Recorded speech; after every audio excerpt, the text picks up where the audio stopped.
السلام علیکم۔ آج ہم سیر کریں گے ایسے مسلم ملک کی جس کی کرنسی کا کوئی بھی ملک مقابلہ نہیں کر سکتا۔ ایسا ملک جس کی کرنسی تمام ملکوں سے مضبوط ترین بلکہ پوری دنیا میں مضبوط ترین کرنسی ہے۔ ایسا ملک جو سائز میں تو چھوٹا ہے لیکن جو بھی جاتا ہے کروڑ پتی بن جاتا ہے۔ جی ہاں، تو آج ہم سیر کریں گے کویت کی۔ کویت کی کرنسی پوری دنیا میں سب سے زیادہ کیوں ہے، کویت کے شاہی خاندان کتنا امیر ہے، اور کویت کے عربیوں کا رسم و رواج کیا ہے، کیا واقعی پاکستان کے لیے ویزے کھل چکے ہیں کویت کی طرف سے، کویت کی تاریخ کیا ہے۔ تو چلتے ہیں ویڈیو کی طرف۔ آپ دوست چینل کو سبسکرائب کر لیں۔ کویت کو عربی میں دولت کویت کو کہا جاتا ہے۔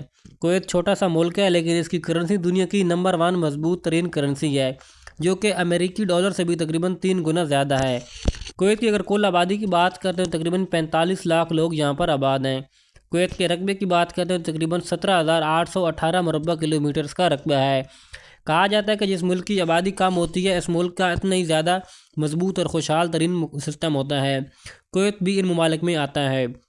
کویت ایک گنجان آباد علاقوں میں آتا ہے۔ کویت میں امیر ترین لوگ تقریباً رہتے ہیں۔ کویت تقریباً تمام ملکوں سے امیر ترین ملک بھی سمجھا جاتا ہے۔ اس کی کرنسی بھی دنیا کی مضبوط ترین کرنسی ہے۔ کویت ان ممالک میں بھی آتا ہے جن کا کیپٹل اور کنٹری ایک ہی نام سے ہے۔ کویت سٹی ملک کا عظیم ترین شہر ہے اور یہ شہر ملک کا اقتصادی، سیاسی، ثقافتی مرکز بھی ہے۔ اس شہر کی بنیاد تقریباً 17ویں صدی میں رکھی گئی تھی۔ کویت کا نام کوس سے نکلا جس کے معنی ہے سمندر کے کنارے بنا ہوا قلعہ۔ اس ملک میں بولی جانے والی زبان تقریباً عربی ہے اور اس کے علاوہ اردو اور ہندی بھی بہت زیادہ بولی جاتی ہے۔ اس ملک میں آپ کو زیادہ تر ایشین ہی نظر آئیں گے۔ یہ ملک اپ کرنسی ہونے کی وجہ سے پوری دنیا میں مشہور ہے۔ پاکستان اور انڈیا کے مقابلے میں اگر کرنسی کی بات کرتے ہیں تو کویتی ایک دینار پاکستان کے 904.26 روپے بنتے ہیں، اور انڈیا کی بات کرتے ہیں تو کویتی ایک دینار کے مقابلے میں انڈیا کے 278.53 پیسے جو ہیں وہ بنتے ہیں۔ دوستو، کیا وجہ ہے کہ کویت کی کرنسی پوری دنیا میں مضبوط ہے؟ اس کی وجہ یہ ہے کہ کویت کے پاس تیل کے بہت بڑے ذخائر موجود ہیں۔ ایک رپورٹ کے مطابق 1.105 بلین جو ہے تیل کا کویت کے پاس موجود ہے، جو کہ دنیا کا تقریباً کل ذخائر کا 6 سے 7% بنتا ہے۔ کویت کی معیشت کا بڑا انحصار تقریباً تیل اور درآمدات پر ہے۔ تیل معیشت کو بہت زیادہ مضبوط بناتا ہے اور اس کا اثر جو ہوتا ہے وہ کرنسی پر بھی پڑتا ہے۔ اس کے علاوہ کویت کی حکومت قابل اعتماد اقتصادی پالیسیاں بھی بناتی ہے۔ کویت نے اپنی کرنسی کو امریکی ڈالر کے مقابلے میں تقریباً مضبوطی سے جوڑا ہوا ہے۔ عرب ممالک میں اونٹ کی ریس بہت زیادہ ہوتی ہے اور عربیوں کا اس کا بہت زیادہ شوق ہوتا ہے، بلکہ شوق بھی جنون کی حد سے بھی زیادہ ہوتا ہے۔ دنیا اس کھیل سے تقریباً اعتراض کرتی ہے کیونکہ اس ریس کے دوران اونٹ کے اوپر بچوں کو بٹھایا جاتا تھا، تقریباً بچوں کی موت بھی ہو جاتی تھی۔ کویت وحید ملک تھا جس نے 2006 میں سب سے پہلے اونٹ کے اوپر بچے کے بجائے ایک روبوٹ کو بنا کر بٹھایا اور ریس کا آغاز کر دیا۔ کویت بہت خوبصورت ترین اور ترقی یافتہ ممالک میں آتا ہے۔ کویت ایک مسلم ملک ہے۔ اس ملک میں تقریباً 74% لوگ جو ہیں وہ مسلمان آباد ہیں، اور باقی لوگ جو ہیں وہ تقریباً دوسرے مذاہب کے لوگ آباد ہیں، جو کہ تقریباً باقی ملکوں سے کام کے غرض سے آئے ہیں۔ اس ملک میں تقریباً جو سیلری ہے وہ 1200 کویتی دینار ہے، کام کرنے والے لوگوں کی سیلری۔ اگر اس کا ہم پاکستانی پیسوں میں کنورٹ کریں تو تقریباً 11 لاکھ سے بھی زیادہ پیسے بنتے ہیں، اور انڈیا کے سے میں کنورٹ کریں تو انڈیا میں بھی تقریباً بہت زیادہ یہ پیسہ بنتا ہے۔ اس لیے پاکستانی لوگ اور انڈیا کے لوگ بہت زیادہ خواہش کرتے ہیں کویت کے اندر کام کرنے کی۔ کویت میں اس وقت تقریباً پاکستانی جہاں 1 لاکھ لوگ آباد ہیں، جبکہ انڈین کی ہم بات کرتے ہیں تو انڈین لوگ جو ہیں تقریباً 14 لاکھ لوگ انڈین بھی یہاں پر آباد ہیں، جو کہ کل آبادی کا 30% بنتا ہے۔ تو 2011 میں امریکہ کے کہنے پر کویت نے 5 مسلم ممالک کے ویزے کے اوپر پابندی لگا دی تھی، جن میں پاکستان، افغانستان، ایران، شام اور یمن شامل تھے، جس کی وجہ یہ بتائی گئی تھی کہ یہ سیکورٹی خدشات ہیں۔ تاہم پاکستان کے اوپر سے پابندی 2021 میں ختم کر دی گئی تھی۔ پابندی کی ایک بڑی وجہ جو ہے وہ سفارتی تعلقات بھی ہے، کسی نہ کسی تنازع کی وجہ سے کا شکار رہتے ہیں۔ بہت سے ایجنٹ جو کویت کے ویزے کی وجہ سے بہت زیادہ فراڈ بھی کرتے ہیں۔ کویت کے آزاد ویزے کی جو فیس ہے وہ سرکاری طور پر تقریباً 100 کویتی دینار ہے، لیکن کویت کا کفیل یا جو ایجنٹ وغیرہ ہوتا ہے وہ تقریباً 3600 دینار تک بھی لیتا ہے، جس پر آپ جا کر کسی بھی قسم کا کام کر سکتے ہیں۔ جبکہ اگر آپ کمپنی کا ویزا لیتے ہیں تو اس کی فیس تقریباً نہیں لگتی۔ اس ملک میں 101 نسلوں کے لوگ تقریباً آباد ہے، جو کہ کیونکہ کویت بھی ایک وقت برصغیر کی طرح برطانیہ کی ایک کالونی تھی۔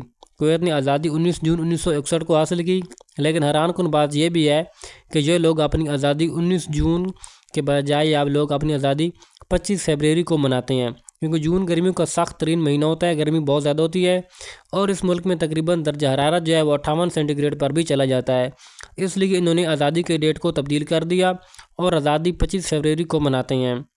اس ملک میں اصل کویتی جو ہیں وہ لوگ صرف 16 لاکھ لوگ آباد ہیں، جبکہ 30 لاکھ سے زیادہ لوگ جو ہیں وہ غیر ملکی لوگ آباد ہیں۔